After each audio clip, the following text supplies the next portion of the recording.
Good morning, everyone. Sorry we're starting a few minutes late.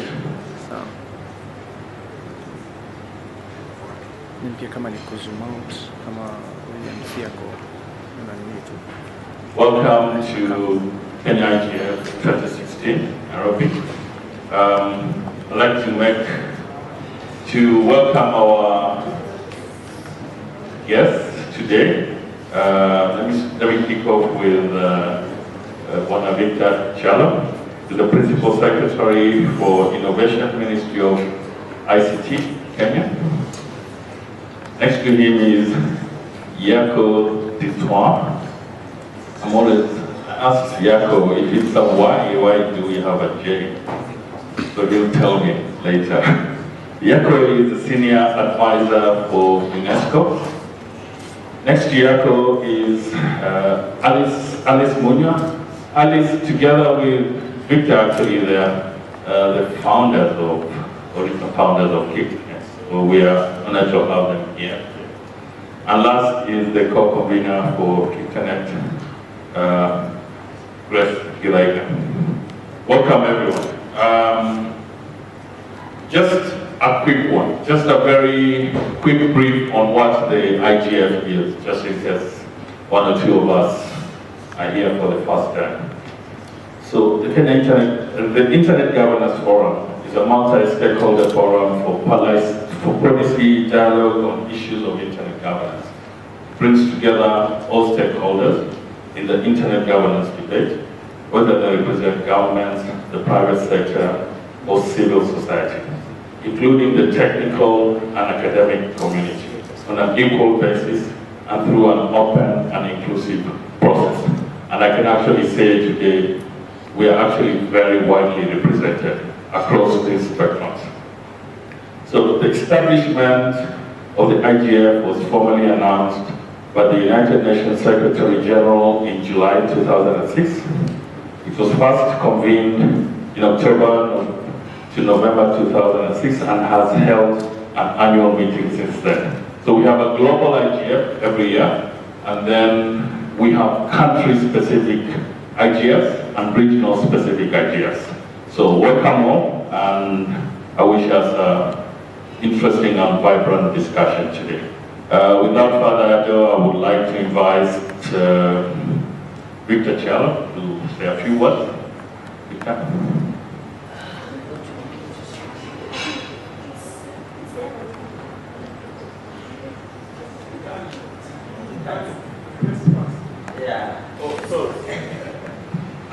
Sorry, Grace first. Grace to introduce us. My sincere apologies. Grace. Because he gives the keynotes. Yes. No, it's just that he has to leave early, so I just Okay.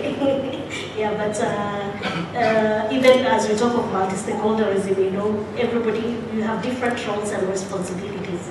And within the defined task, then some players are more equal than others. Okay, so we are very delighted to have you here to participate and share with us the Kenya 8th Internet Governance Forum. We are very grateful to our PS, Victor Kyalo, who is actually, you've been told, is one of the founders, but he's also a friend and a supporter of KICTANET. We are also very grateful to all our strategic partners, UNESCO, Facebook. Facebook will be with us, I think maybe they're held somewhere in traffic, but as soon as they're here, we'll allow them to speak. Simbanet, Kenik actually, and UNESCO have been some of our best friends in the last couple of years when it comes to organizing the IGF. We have TESPOC, and we have ISOC that always provides for us the link for remote participation, so we are very grateful. And we even have one of our partners actually from London who's joined us, and that's Global Partners. Thanks, Charles. So we are very happy that you are all here. So KICTANET, who is KICTANET? I know many of you know who KICTANET is, but There are those of you who don't know. And for those who don't know, we are a multi-stakeholder platform for people and institutions interested in ICT policy and regulation. And I say here multi-stakeholder because there has been a confusion that we are civil society. And I'm saying no, we are multi-stakeholder because in our partnerships and in our engagements, we have that multi-stakeholder look. So KICTANET aims to act as a catalyst for reform in the ICT sector and in support of national aim of ICT-enabled growth and development. The philosophy behind the network's formation was based on the approach of encouraging synergies for ICT policy-related activities. KICTANET therefore provides mechanisms and a framework for continuing cooperation and collaboration among different stakeholders such as technical community, academia, media, civil society, and the government.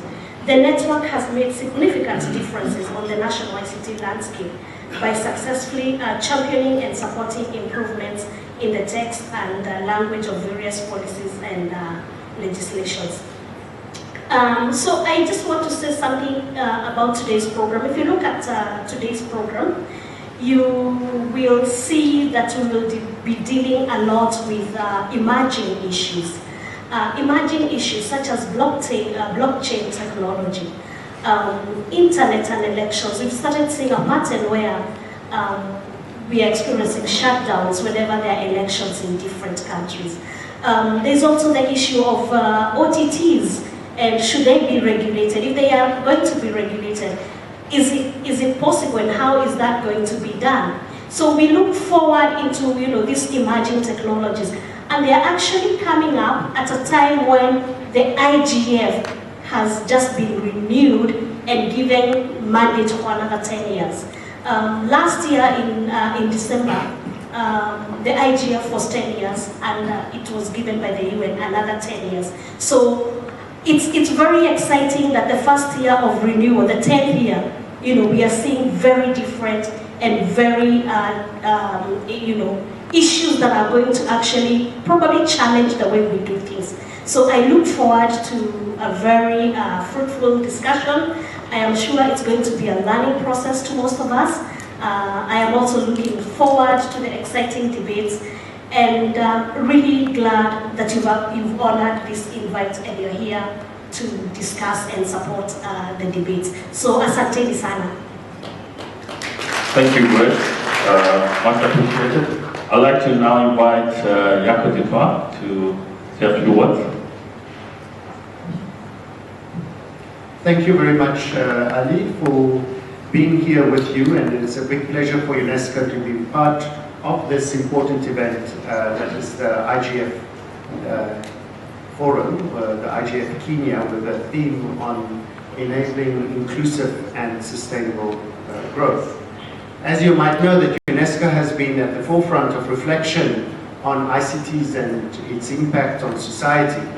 And we went through a whole journey. We started looking at the ICTs and rights-based approaches in the 80s. In the 90s, we started looking at ICTs and development.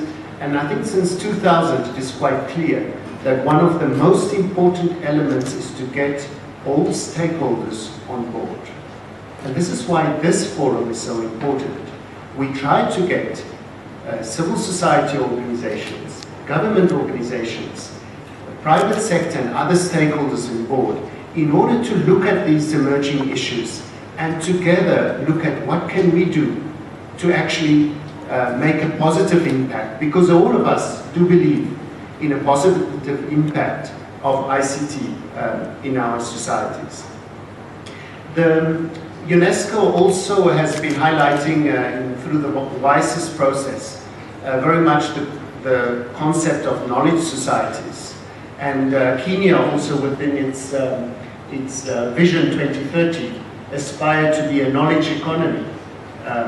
So within the WISES outcome documents, it actually calls governments to look at very specific issues. And I hope that during your deliberations, we can actually look at some of these issues, where we look at the types of technology that are available and innovations I think those are elements that would be addressed.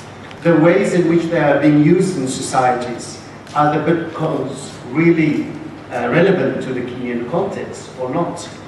And the opportunities for new forms of participatory governance and service delivery. Many elements are coming up with, in terms of ICT, e-governance and other initiatives. Where are they today within the Kenyan context? And of course, the problems that arise from the use of ICTs and the abusive use of ICTs. And looking specifically at the ethical issues that are important. And how are we trying to resolve that? Are we trying to resolve them only through policy interventions? Or are there other means that we should actually take into account that address the issues that are related to ethics in itself? So because there's this rapid change of technology, but the marketplace also changes, we do not necessarily see that social and legal changes follow suit. And that is why the discussions on emerging issues that we're going to address here are so important, so that we are in par with these developments and that eventually the legal frameworks and policy frameworks can actually follow suit. New ICTs offers, of course, vast opportunities to accelerate progress towards sustainable and inclusive development. But they are not enough in themselves.